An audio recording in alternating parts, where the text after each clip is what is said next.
Hello everyone, welcome back to my channel.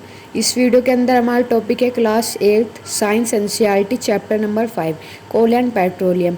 कोल और petroleum से related जितने भी इम्पोर्टेंट टर्म्स हैं उन सबको डिटेल में समझेंगे हम इस वीडियो के अंदर। इस वीडियो की हेल्प से आपके 6 टॉपिक एकदम क्लियर हो जाएंगे, जो कि हैं resources, coal, story of coal, uses of coal, product from coal और पेट्रोलियम। इन 6 टॉपिक के बारे में हम एकदम डिटेल में जाकर स्टडी करने वाले हैं।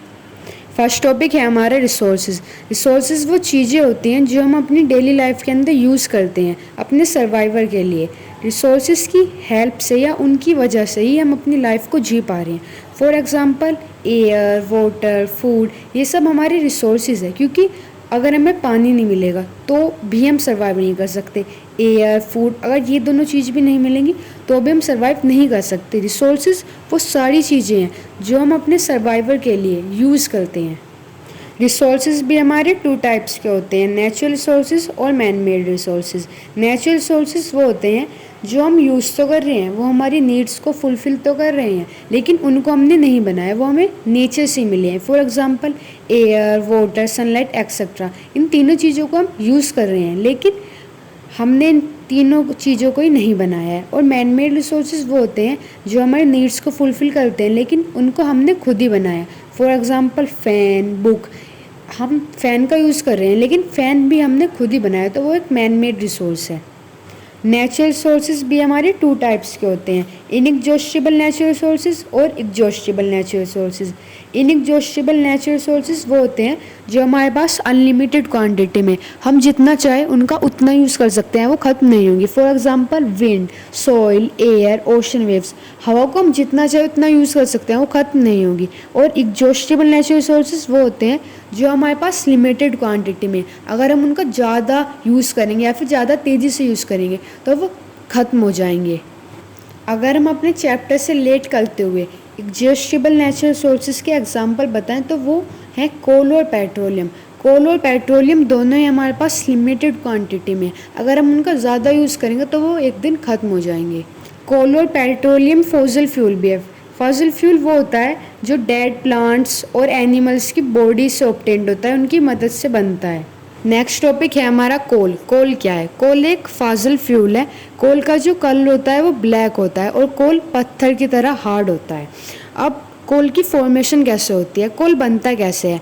तो जब किसी भी नेचुरल फिनोमिना की वजह से जो हमारे फॉरेस्ट होते हैं या जो प्लांट्स होते हैं वो सोइल के अंदर चले जाते हैं, सोइल के अंदर का जो टेम्परेचर है वो बहुत ज़्यादा हाई है और हाई प्रेशर की वजह से वो प्लांट्स जो हैं वो धीरे धीरे कोल के अंदर कन्वर्ट होने लगते हैं और उन प्लांट्स को कोल के अंदर कन्वर्ट होने में लाखों करोड़ों साल लग जाते हैं। जिस प्रोसेस से जो वो डेड वेजिटेशन होते हैं, जो वो प्लांट्स होते हैं, वो कोल के अंदर कन्वर्ट होते हैं। उस प्रोसेस को कहा जाता है carbonization. Uses of coal. Coal के क्या क्या यूज़ है? कोल का एज अ फ्यूल यूज़ किया जाता है खाना बनाने में, और पहले के टाइम पे कोल की हेल्प से ट्रेन भी चलाई जाती थी। नेक्स्ट टॉपिक है हमारा प्रोडक्ट फ्रॉम कोल। कोल से क्या क्या बनता है? कोल से कोक, कोलतार और कोल गैस, ये तीनों चीज़ें ही कोल से फॉर्म हुई है। First is Coke. कोक एक पोरस सब्सटेंस होता है और उसका कलर ब्लैक होता है।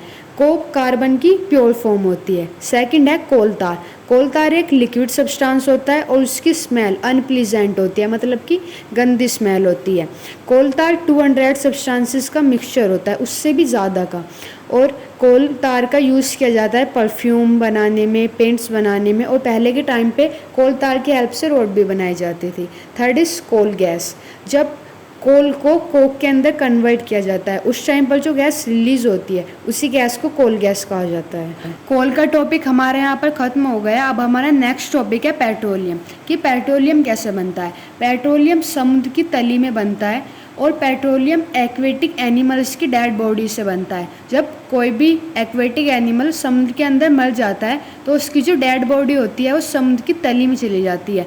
फिर धीरे धीरे जब उसे एयर नहीं मिलती तो वो मिट्टी के अंदर दब जाती है। दबने के बाद में फिर वो धीरे धीरे, ये नहीं कि 1 या 2 दिन में ही, लाखों करोड़ों साल के बाद में वो पेट्रोलियम के अंदर कन्वर्ट हो जाती है। पेट्रोलियम की जो प्रोडक्ट है वो है petrol, diesel, kerosene, petroleum gas और भी बहुत सारी चीज़ें हैं। जिस प्रोसेस से पेट्रोलियम के अंदर से इन सब चीज़ों को सेपरेट किया जाता है, उस प्रोसेस को कहा जाता है रिफाइनिंग।